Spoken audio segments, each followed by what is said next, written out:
Good evening to all of you and welcome to all of you in OCIS PCS channel. कैसे हैं आप लोग? Hope से सभी अच्छे होंगे, पढ़ाई भी काफ़ी बेहतर चल रही होगी।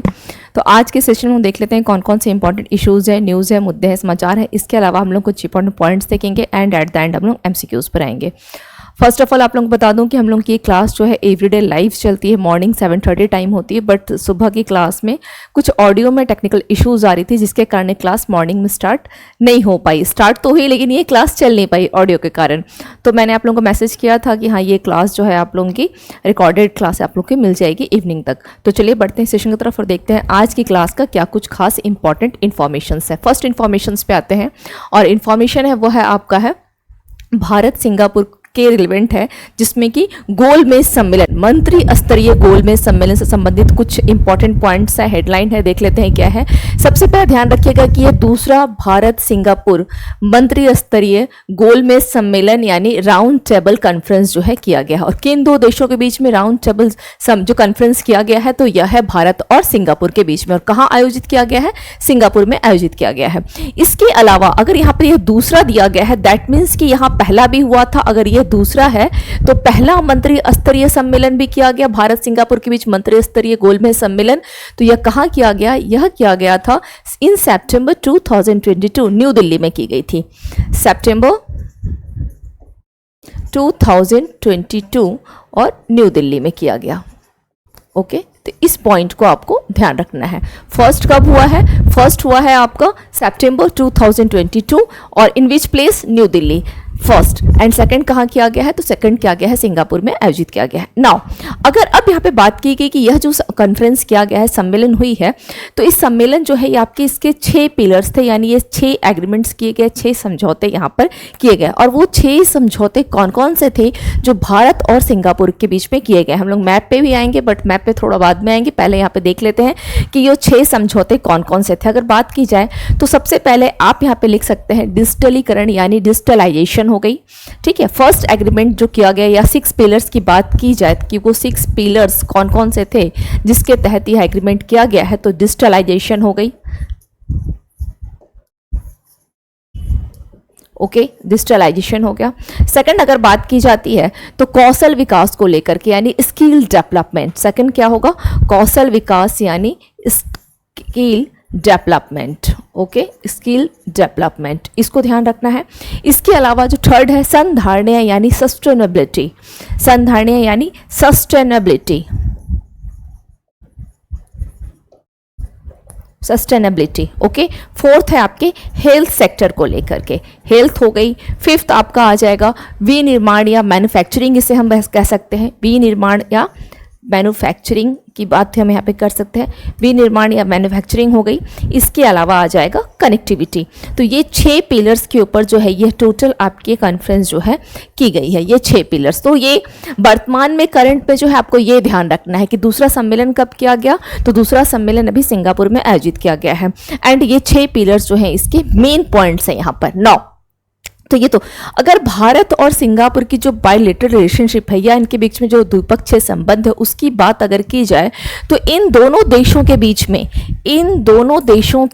में एक आपका 1994 में, ओके 1994 यहाँ पर किया गया था DTAA यानी जिसे हम कहते हैं दोहरा कराधान समझौता। ओके, दोहरा यानी इसको कह सकते हैं DTAA। ओके, इनके बीच में दोहरा कराधान यानी जो आपका है बचाव समझौता कब किया गया? इन 1994 में। इनके अगर द्विपक्षीय संबंधों को लेकर के बात करते हैं उसी प्रकार से इन 2005 में, ठीक है 2005 में इनके बीच में एक व्यापक आर्थिक जो आपके हम कह सकते हैं कि कॉम्प्रिहेंसिव जो एग्रीमेंट की गई यानी सहयोग समझौता जिसे हम कहते हैं CECA। ओके, और पारस्परिक जो कानूनी समझौता की गई तो इसको कहा जाएगा पारस्परिक कानूनी समझौता यानी MLAT। Okay, MLAT T. तो यहाँ पर हमें इनके संबंधों के लिए 2 पॉइंट्स को ध्यान रखना है कि भारत और सिंगापुर के बीच में जो द्विपक्षीय संबंध है वो कैसे हैं। तो इनके बीच में 2005 में सेसा यानी व्यापक आर्थिक सहयोग समझौता किया गया, और उसी 2005 में ही जो पारस्परिक कानूनी एग्रीमेंट यानी हम कह सकते हैं कि कानूनी सहायता समझौता किया गया, जिसे बोला गया MLAT। And in 1994 double taxation जो कह सकते हैं कि बचाव समझौता यानी double taxation avoid agreement DTAA, यह जो है इनके भारत और सिंगापुर के बीच में किया गया। नाउ इसके अलावा इन दो देशों का बीच अगर ये बात की जाए कि इनके बीच इकोनॉमिक रिलेशनशिप कैसे हैं, यानी आर्थिक सहयोग की अगर बात की जाए तो किस प्रकार का है, तो ध्यान रखिएगा कि इन 2023-24 भारत को सर्वाधिक जो FDI प्राप्त हुआ है वह सिंगापुर से प्राप्त हुआ है। ठीक है, सर्वाधिक FDI कहाँ से प्राप्त हुआ है? सर्वाधिक FDI प्राप्त फ्रॉम सिंगापुर। तो इस पॉइंट को ध्यान रखिएगा। इसके साथ ही 2023-24 में यह क्या है, भारत का अगर हम यहाँ पे लिख सकते हैं कि भारत जो है 6th व्यापारिक भागीदार। ओके, क्या कर सकते हैं यहाँ पर? 6th व्यापारिक यानी ट्रेड पार्टनर, व्यापारिक भागीदार, ये भी यहाँ पे आप मेंशन कर सकते हैं। इनके बीच की अगर आर्थिक अगर जो रिलेशनशिप है, इकोनॉमिक रिलेशनशिप की बात की जाए तो सबसे ज़्यादा FDI यहाँ से मिला। ठीक है, और वैसे भी भारत में एक चीज़ ध्यान रखिए कि यहाँ से प्रश्न बनते भी हैं, पूछा जाता है कि भारत में सर्वाधिक FDI जो प्राप्त की जाती है इन इंडिया वो किन किन क्षेत्रों से है। तो भारत में सर्वाधिक FDI किन किन क्षेत्रों से है, यानी फर्स्ट क्षेत्र कौन सा आएगा? तो सेवा क्षेत्रक है। यहाँ से ये सवाल पूछता है एग्जाम में, सेवा क्षेत्रक हो गया। दूसरा अगर बात की जाए तो क्या होगा? Computer software and hardware, software and क्या होगा? यह हार्डवेयर। ठीक है, एंड थर्ड अगर बात की जाए तो क्या हो जाएगा? ट्रेड यानी व्यापार, इसके अलावा दूरसंचार यानी टेलीकॉम। तो इस प्रकार से सर्वाधिक जो FDI किस सेक्टर से है? तो सेवा क्षेत्रक से है। दूसरा है कंप्यूटर सॉफ्टवेयर एंड हार्डवेयर। तो इस एक पॉइंट को ध्यान रखिएगा। नाउ एक पॉइंट और जहां से सवाल बनते हैं भारत और सिंगापुर को लेकर के कि इनके बीच में सैन्य अभ्यास जो किए जाते हैं वह किस नाम से जाना जाता है। तो भारत और सिंगापुर के मध्य जो सैन्य अभ्यास किए जाते हैं वह किस नाम से जाना जाता है? तो यहाँ पे ध्यान रखिएगा, एक है आपका SIMBEX, okay, SIMBEX SIMBEX, SIMBEX हो गया। और दूसरा जो अभ्यास है इसे क्या बोला गया है?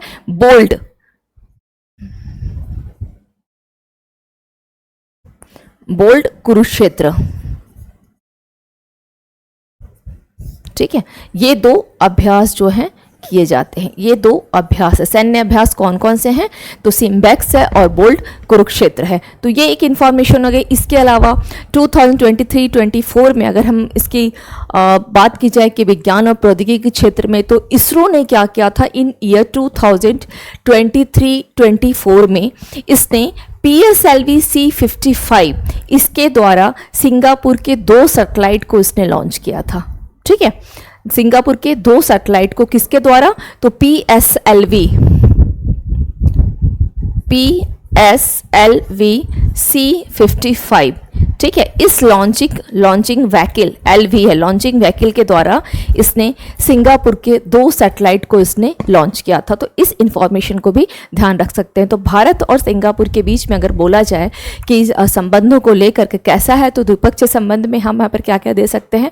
तो द्विपक्षीय संबंध में हम यहाँ पर मेंशन कर सकते हैं कि इनके बीच में 94 में DTA एग्रीमेंट किया गया, 2005 में सेसा एंड MLAT जो है आपका एग्रीमेंट किया गया। इसके अलावा अगर बात की जाए कि इकोनॉमिक दृष्टिकोण से देखा जाए तो सर्वाधिक FDI कहाँ से प्राप्त हुआ? सिंगापुर से प्राप्त हुआ, या 6th ट्रेड पार्टनर है ये। इसके अलावा यहाँ पर सर्वाधिक FDI जो भारत को प्राप्त होता है किन किन क्षेत्रों से, तो ये पॉइंट्स दे सकते हैं। अगर इनके बाद में बात की जाए कि रक्षा सहयोग इनका कैसा है, तो यहाँ पर जो सैन्य अभ्यास किए जाते हैं तो वह सिम्बैक्स हो गया और दूसरा बोल्ड कुरुक्षेत्र हो गया। तो ये कुछ पॉइंट्स जो है हम यहाँ पर मेंशन कर सकते हैं। नाउ और अगर साइंस और विज्ञान और प्रौद्योगिकी के क्षेत्र में देखा जाए कि किस प्रकार का सहयोग देता है, तो इन 2023-24 में इसरो ने क्या किया है, PSLV C55 इस लॉन्चिंग व्हीकल के द्वारा इसने सिंगापुर के 2 सैटेलाइट को लॉन्च किया है। तो ये कुछ रिलेशनशिप हो गए भारत और सिंगापुर को लेकर के। नाउ अब सिंगापुर के यहाँ पर अगर आप देखा मैप देखा जाए तो यहाँ पर सिंगापुर, ठीक है, इसकी कैपिटल सिंगापुर, यहाँ पर Malaysia, Thailand, Brunei, Indonesia, Cambodia, Vietnam, Philippines, यानी यह जो है हमारा यहाँ पर सिचुएटेड है। इस मैप को भी थोड़ा सा ध्यान रख लीजिएगा।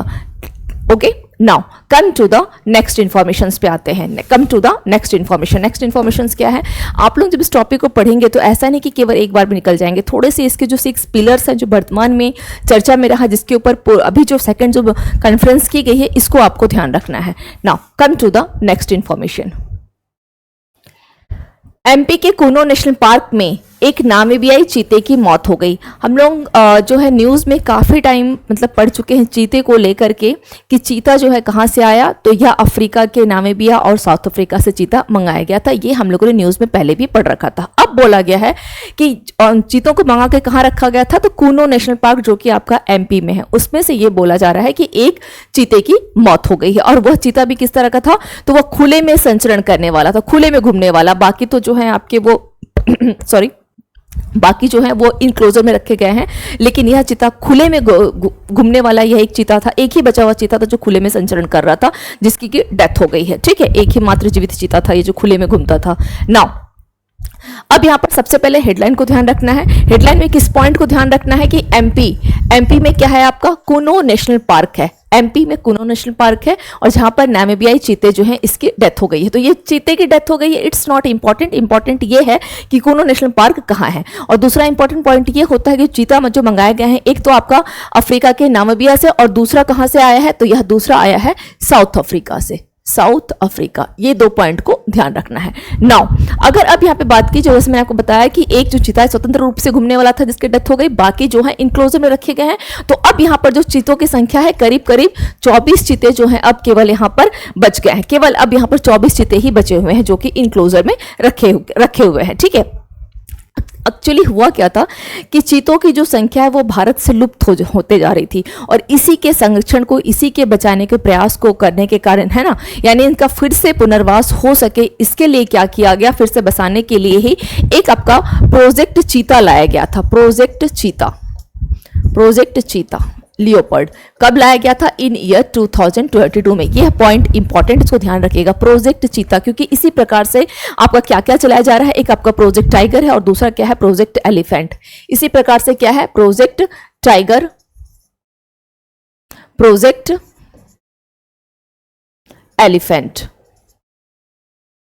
ओके, ये कुछ इस प्रकार के। प्रोजेक्ट टाइगर कब लाया गया, 1973 में। ये भी क्या किया गया था, बाघों को बचाने को लेकर के, और ये भी प्रोजेक्ट एलिफेंट भी किससे संबंधित है, तो ये भी एलिफेंट को जो है बचाने को लेकर के संबंधित है। नाउ और इसी प्रकार बोला गया कि प्रोजेक्ट चीता कब लाया गया, तो 2022 में लाया गया, ताकि चीते की जो संख्या है उसको मतलब जो लुप्त हो रही है इसको फिर से भारत में बसाने के लिए प्रोजेक्ट चीता चलाया गया। ओके, नाउ और दूसरी चीज क्या है कि ये चीता कहाँ से लाया गया, तो इसको ध्यान रखना है कि इसको लाया गया था साउथ अफ्रीका और नामीबिया से। क्लियर, ठीक है। तो ये इंपॉर्टेंट, इसका बस केवल यहां पर इतना ही ध्यान रखना है, इससे ज्यादा कोई इंफॉर्मेशन और कुछ भी नहीं है। Come to the next information. Chile गणराज्य जिसकी राजधानी कहाँ है, सैंटियागो, चिली। आपको यहाँ पे दिख ही रहा है कि यह जो मैप है किसका है, यह मैप किसका है, तो यह मैप है आपका साउथ अमेरिका का। यह मैप किसका है, साउथ अमेरिका। ठीक है, साउथ अमेरिका। और साउथ अमेरिका में अगर आप देखेंगे, साउथ अमेरिका, ठीक है, यहाँ पर अगर इस जगह जो चिली यहाँ पे मेंशन है, ठीक है, चिली, ओके, जिसकी राजधानी सैंटियागो दिखाई गई है, कहाँ की है, साउथ अमेरिका में। बिल्कुल यह किस प्रकार का, तो यह एक कह सकते हैं कि एक भौगोलिक रूप से अगर देखा जाए तो एक लंबा संकीर्ण देश है, क्योंकि इसकी लंबाई आप देख रहे हैं यहाँ से क्या है, एक लंबा, यह एक संकीर्ण देश है। ठीक है, चिली, साउथ अमेरिका में, दक्षिण अमेरिका में। चलिए इसको ध्यान रखिएगा। अब यह न्यूज़ में क्यों था, इसकी राजधानी को ध्यान रखना है, सैंटियागो है। अभी क्या हुआ था, जो विदेश मंत्री है हमारे भारत के विदेश मंत्री कौन है, एस जयशंकर। ओके, भारत के विदेश मंत्री एस जयशंकर, इन्होंने क्या किया है, मतलब रिसेंटली जो इनकी यात्रा हुई है उसमें इन्होंने चीन से भी जो बायलैटरल रिलेशनशिप या कह सकते हैं द्विपक्षीय संबंधों को लेकर के इन्होंने अभी क्या किया है, चर्चा किया है चिली से। ठीक है, तो हमारे विदेश मंत्री कौन है, एस जयशंकर, इसलिए यह न्यूज में रहा है, एस जयशंकर। इन्होंने क्या किया है, अपने जो इनकी अभी यात्रा रही, ठीक है, रिसेंटली जो इन्होंने यात्रा किया तो उन्होंने चिली के साथ भी द्विपक्षीय संबंध को लेकर के इन्होंने वार्ता किया। अब ये आपका न्यूज में रहा, चर्चा क्या हुई इसको हम लोग एक बार देखेंगे, लेकिन उससे पहले हम लोग देख लेते हैं कि इसका भौगोलिक रूप से अगर देखा जाए तो कैसा है यह। तो यह चिली, जिसकी राजधानी कहाँ है, सैंटियागो है, और इसके नॉर्थ में अगर देखा जाए, नॉर्थ में, ओके, इसके नॉर्थ में अगर देखा जाए, चिली के नॉर्थ में क्या है, पेरू है। ओके, चिली के नॉर्थ में पेरू एंड बोलिविया, बोलिविया इसके नॉर्थ में है। ठीक है, इसके अगर ईस्ट की बात की जाए, ईस्ट में क्या है इसका, अर्जेंटीना। ओके, इसके ईस्ट में क्या है, अर्जेंटीना। ठीक है, और अगर इसके वेस्ट में बात की जाए तो क्या है, यह पैसिफिक ओशियन इसके वेस्ट में है। बाकी तो पराग्वे, उरुग्वे सभी को इसके ईस्ट में ही आ रहे हैं, लेकिन अर्जेंटीना जो है इसके ईस्ट में है, बाकी ये इसके टच में। अब देख रहे हैं पूरा मैपिंग आपको क्लियर यहाँ पर दिखाई दे रहा है। ठीक है, और इसी के ईस्ट में क्या है, यहाँ पर पूर्व में क्या है, एंडीज पर्वतमाला, एंडीज। ठीक है, एंडीज पर्वतमाला, इसको ध्यान रखिएगा, एंडीज पर्वतमाला है, एंडीज पर्वतमाला जो कि विश्व की सबसे लंबी पर्वतमाला है। ठीक है, एंडीज क्या है, विश्व की सबसे लंबी पर्वतमाला है ये। तो इसको एक पॉइंट इसको ध्यान रखिएगा, एग्जाम में पूछ लेता है कभी कभी ये, तो ये आपको ध्यान रखना है। ठीक है, एक लंबी संकीर्ण यह रेखा है, और इसके अलावा यहाँ पर जो है इसको बात की गई है। बस इसमें इतना ही आपको यहाँ पर ध्यान रखना है, इसके अलावा और यहाँ पर कुछ खास इंफॉर्मेशन नहीं है। नेक्स्ट देख लेते हैं। केंद्रीय मंत्रिमंडल ने एकीकृत पेंशन योजना यानी यूपीएस को मंजूरी दी है। केंद्रीय मंत्रिमंडल ने किसे मंजूरी दे दी है, तो एकीकृत पेंशन योजना, यूनिफाइड पेंशन स्कीम को मंजूरी दी है। यूनिफाइड पेंशन स्कीम को मंजूरी दे दी गई है। ठीक है, और यह जो मंजूरी दी गई है किसकी सिफारिश थी, तो 2023 में गठित की गई थी। इस पॉइंट को, यह ज़्यादा इंपॉर्टेंट है कि यह जो मंजूरी दी गई इसके लिए 2023 में क्या गठित किया गया था, टी.वी. सोमनाथन समिति। ठीक है, और उसी की समिति की सिफारिश पर जो है वो क्या किया गया है, यह आधारित है आपका यूनिफाइड पेंशन स्कीम। क्लियर, और यह कब से प्रभावी होगा, तो यह प्रभावी होगा 1 अप्रैल 2025 से यह क्या होगा, प्रभावी हो जाएगा। ओके नाउ, और ये किसको किसको शामिल कर रहा है, तो आपकी जो ओल्ड पेंशन स्कीम है, जो ओल्ड पेंशन स्कीम है, इसे प्लस नेशनल पेंशन स्कीम, इन दोनों को ये क्या करेगा, शामिल कर रहा है। इसको ध्यान रखिएगा, ओल्ड पेंशन को भी और न्यू पेंशन को भी।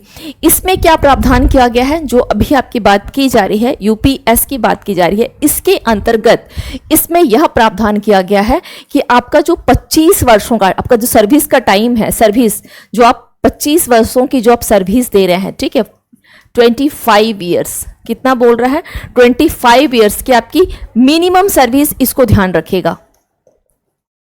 के बाद रिटायरमेंट के बाद यानी आपका जो लास्ट ईयर, लास्ट यानी 1 सालों का या 12 महीने आप कर सकते हैं, 12 महीने। ठीक है, रिटायरमेंट के जो 12 महीने लास्ट में हैं, 12 मंथ्स, इसके अकॉर्डिंग, ठीक है, कि सेवा के इसके एवरेज के अनुसार, रिटायरमेंट का जो 12 मंथ्स लास्ट है, इसी के एवरेज के अनुसार आपका क्या किया जाएगा, अगर 12 मंथ्स की आपकी सैलरी का ओवरऑल एवरेज देखा जाएगा और उसका आपको कितना 50% जो है यह आपको एज ए पेंशन के रूप में दी जाएगी, एज ए पेंशन के रूप में 50%।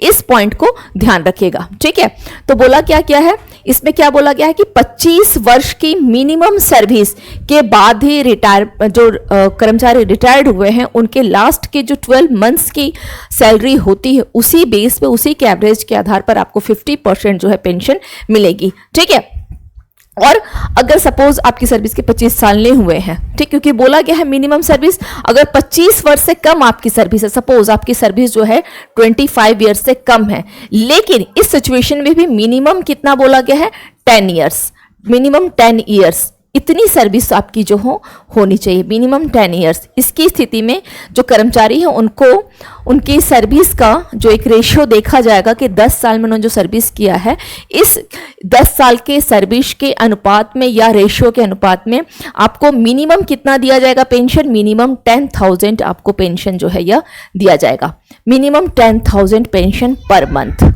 दो क्राइटेरिया पर, अगर 25 साल की सर्विस करते हैं तो 25 साल के सर्विस में लास्ट ईयर जो आपकी सैलरी रही है 12 महीने 1 साल तक, उसके एवरेज में आपको 50% दिया जाएगा। और दूसरा क्राइटेरिया क्या है कि अगर आपने 25 साल नहीं किया है, मिनिमम 10 साल भी किया है, तो 10 साल की सर्विस को देखते हुए आपको मिनिमम 10,000 तो पेंशन आपको दी जाएगी। ये एक दूसरा क्राइटेरिया हो गया।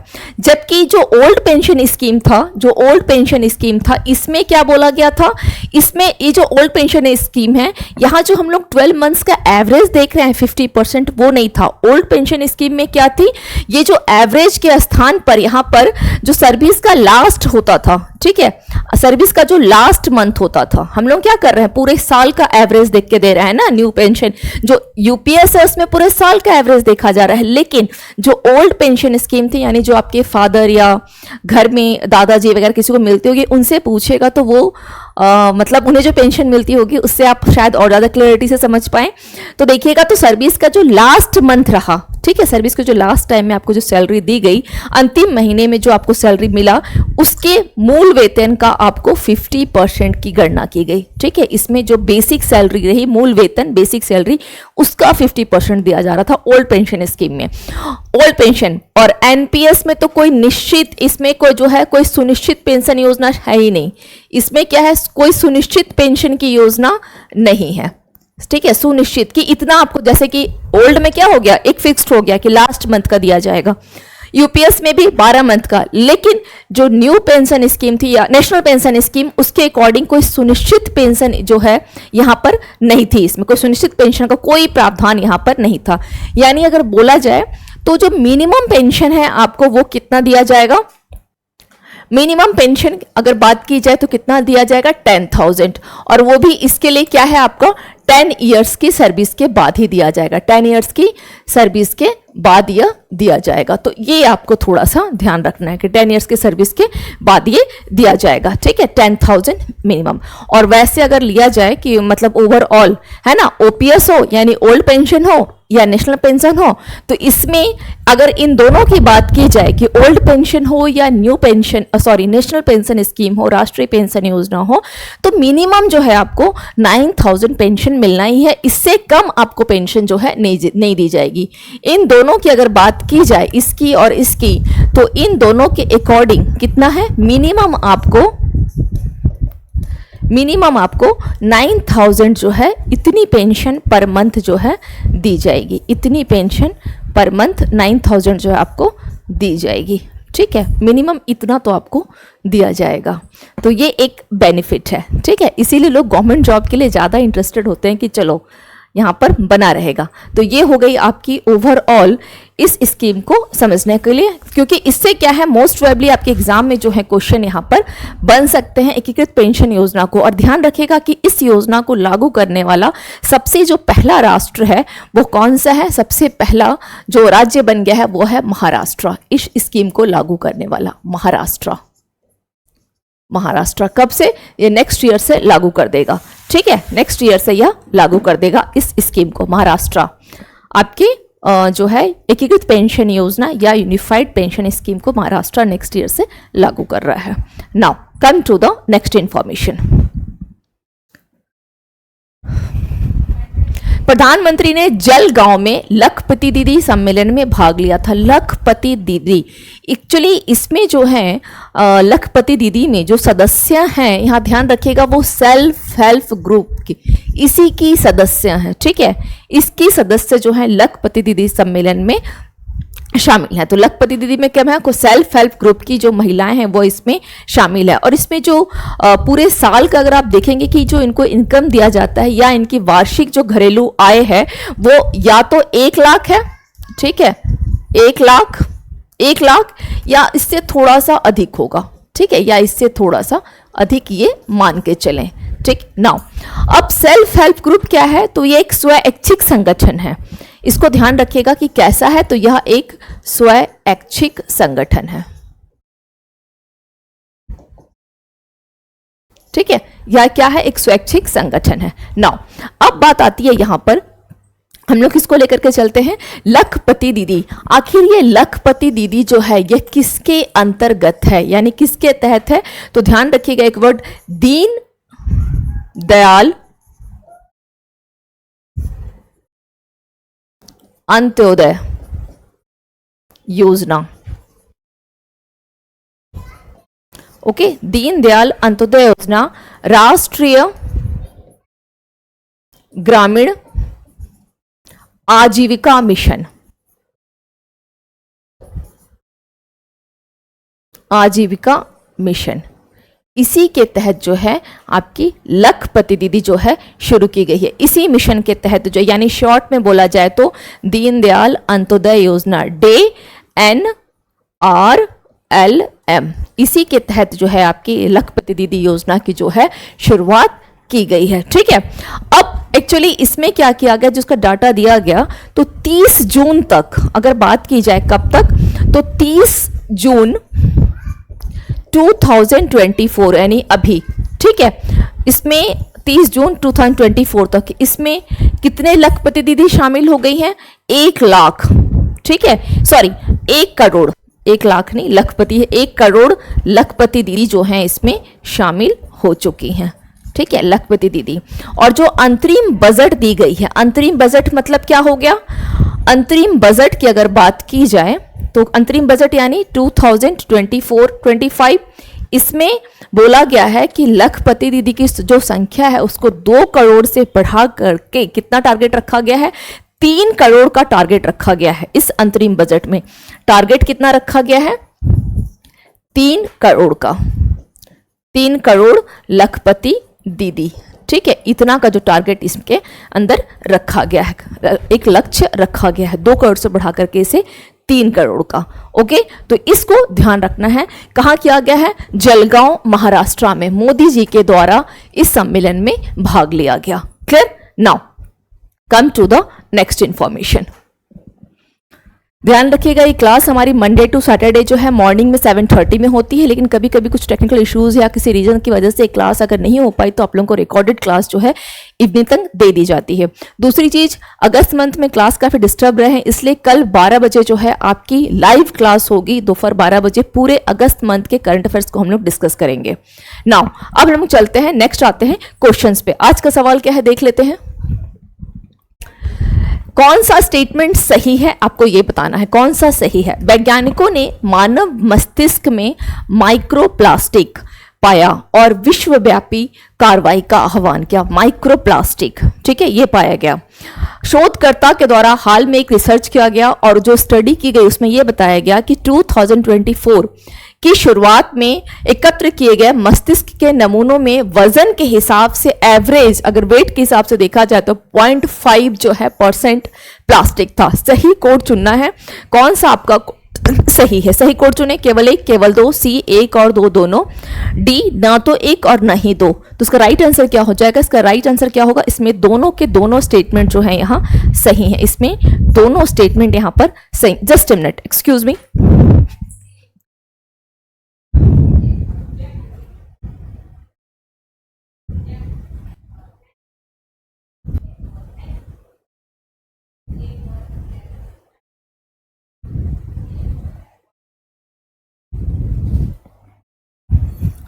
नो या चलिए, हाँ, तो यहाँ पे क्या बोला गया कि दोनों के दोनों स्टेटमेंट जो है यहाँ पर सही है। एवरेज कितना है, 0.5% जो है यह प्लास्टिक पाया गया। ठीक है, इसको ध्यान रखिएगा।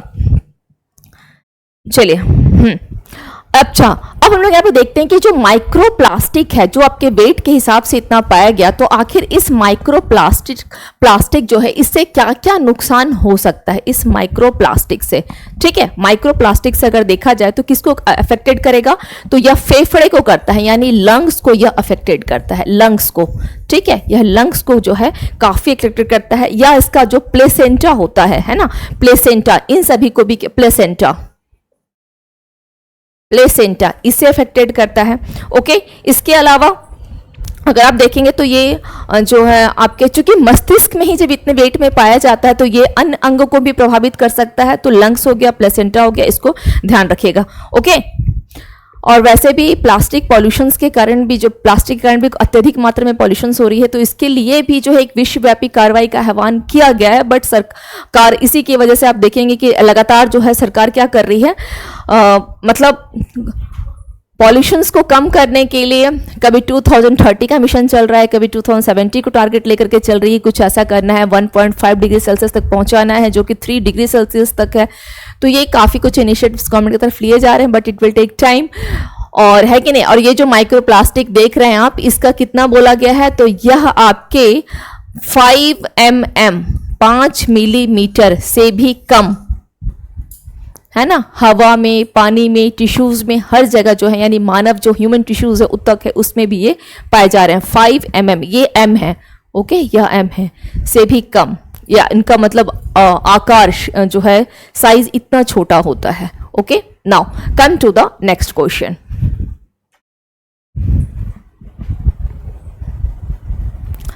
किस कंपनी ने फेफड़े के कैंसर का टीका BNT116 ओके विकसित किया है, जिसका वर्तमान में 7 देशों में जो है परीक्षण चल रहा है। तो किस कंपनी ने किया है? Moderna, Pfizer, BioNTech, AstraZeneca. इसका राइट आंसर क्या हो जाएगा? बायोएनटेक ने किया है। इसका नाम क्या रखा है? BNT116। यह टीका किसके लिए है? तो यह टीका है लंग्स कैंसर के लिए। आपको मैं ये बता दूं कि कैंसर से जो डेथ होती है उसमें सर्वाधिक कैंसर से डेथ, जिस कैंसर के कारण सर्वाधिक डेथ होती है वह है आपका फेफड़े का कैंसर। इससे जो है मृत्यु की दर सर्वाधिक है, इसमें सर्वाधिक है। ठीक है, मृत्यु की दर क्या है? इसमें सर्वाधिक है। दुनिया में कैंसर का सबसे बड़ा कारण यही है।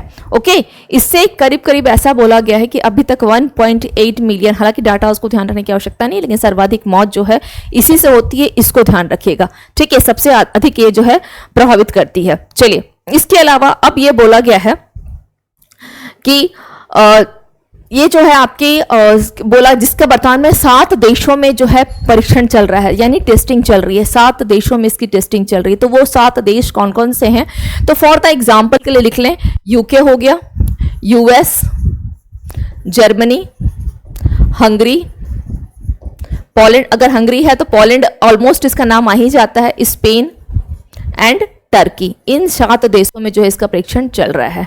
ठीक है, परीक्षण जो है, और ये किस प्रकार का टीका है? BNT कैसा है? तो यह नन स्मॉल, यानी हम इसको कह सकते हैं कि non small cell lung cancer. BNT कैसा है? नन स्मॉल, नन स्मेल नहीं है, ये नन स्मॉल है। ठीक है, non small cell lung cancer.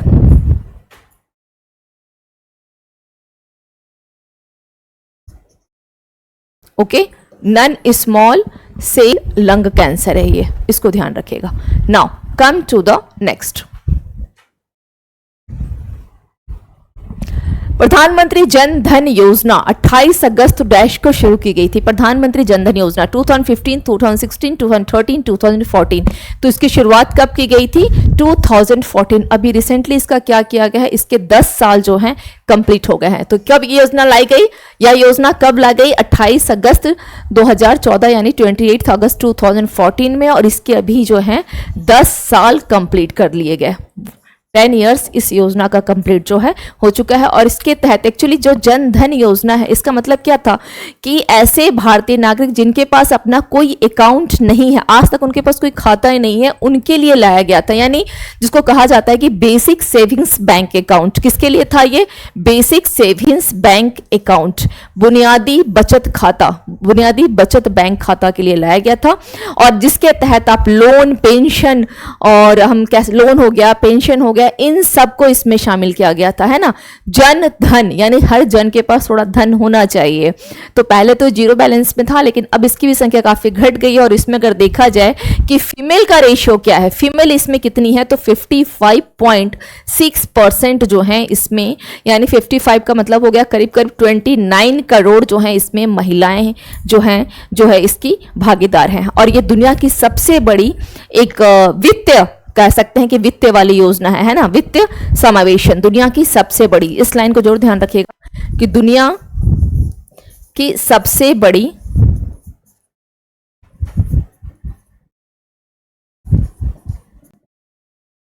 वित्तीय समावेशन,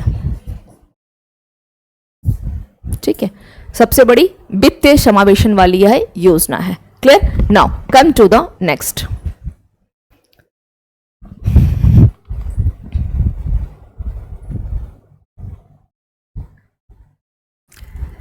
ICAR, CIFE, ICAR और क्या बोला गया? ICAR का मतलब ICAR एंड CIFE, ठीक है। इसका मतलब क्या हो गया? केंद्रीय मत्स्य शिक्षा अनुसंधान, इस केंद्रीय मत्स्य शिक्षा संस्थान, और ये कह सकते हैं कि राष्ट्रीय सहकारी जो आपका प्रबंधन संस्थान, ठीक है।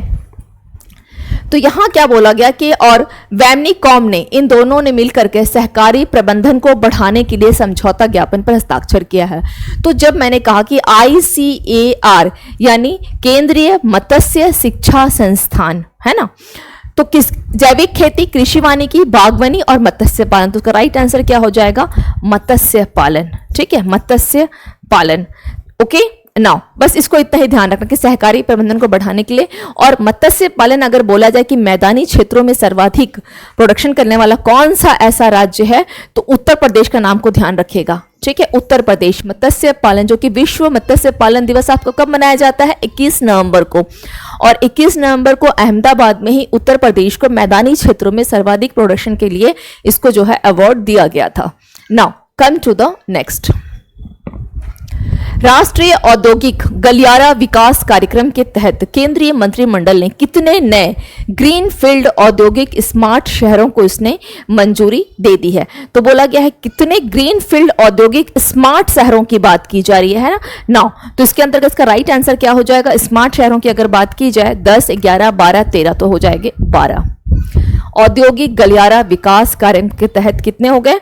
तो 12, ठीक है, 12 जो है शहरों को ग्रीनफील्ड को मतलब इसके बात की गई है 12 शहरों को ग्रीनफील्ड औद्योगिक स्मार्ट शहर बनाने की, ठीक है। Now come to the next. इसमें कुछ ज़्यादा वैसे अंदर जाएंगे तो कुछ खास नहीं मिलेगा, जो संख्या है, आंकड़ा है, उसको देखने की आवश्यकता नहीं है। आर्थिक मामलों की कैबिनेट समिति यानी CCE ने रेल मंत्रालय की 3 परियोजनाओं को मंजूरी दी है, जिनकी कुल अनुमानित लागत लगभग कितनी है? तो रेल मंत्रालय की 3 परियोजनाओं की बात की गई है। तो वो 3 परियोजनाओं के लिए कौन कौन से राज्य जो हैं शामिल होंगे? 3 परियोजनाओं के लिए कौन कौन सा होगा? एक आप लिख लें, उड़ीसा। 3 परियोजनाएं, Odisha, Jharkhand and West Bengal. West Bengal, ठीक है। ये 3 स्टेट में जो है 3 परियोजनाएं जो है 3 स्टेट में, उड़ीसा, झारखंड और पश्चिम बंगाल। उड़ीसा, झारखंड 3 परियोजना, हाँ सॉरी 3 उड़ीसा, झारखंड, पश्चिम बंगाल और छत्तीसगढ़ भी इसमें शामिल है। छत्तीसगढ़, ठीक है। 3 परियोजनाओं जो हैं किसमें है? 4 राज्यों में के 7 जिलों को ये कवर करेगी। 3 परियोजनाएं हैं, 4 स्टेट हैं और इसके 7 जिलों को जो है यह कवर करेगी। कितने जिलों को? 7 जिलों को। या कवर करेगी। ठीक है, तो बोला गया इसका बजट कितना है, 5 करोड़, 6 करोड़, 7 करोड़, 8 करोड़। तो इसका बजट कितना होगा, 6 करोड़ का यह बजट है। ठीक है, 6 करोड़ का यह बजट है।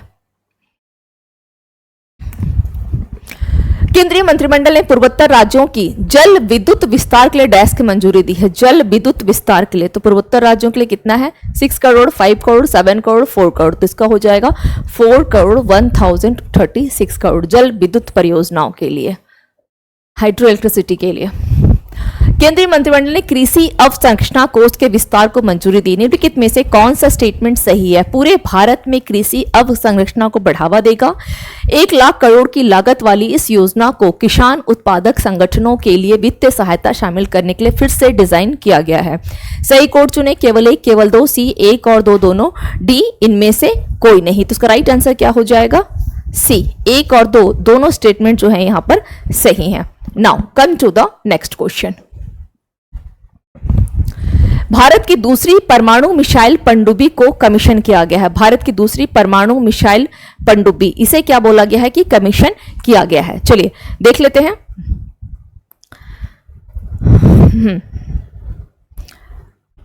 इस पनडुब्बी का नाम क्या है, INS Arighat, INS Arighat, INS Arihant, और दूसरा क्या बोला गया है, आईएनएस विक्रांत और आईएनएस मुंबई। तो उसका राइट आंसर क्या हो जाएगा, आईएनएस अरिघात। ओके, और इसको किसने कमीशन किया है, रक्षा मंत्री कौन है, राजनाथ सिंह। तो भारत की दूसरी परमाणु मिसाइल पनडुब्बी को कमीशन किया गया है जिसका नाम है आईएनएस अरिघात, और इसको किसने किया है, तो इसको किया गया है राजनाथ सिंह के द्वारा। राजनाथ सिंह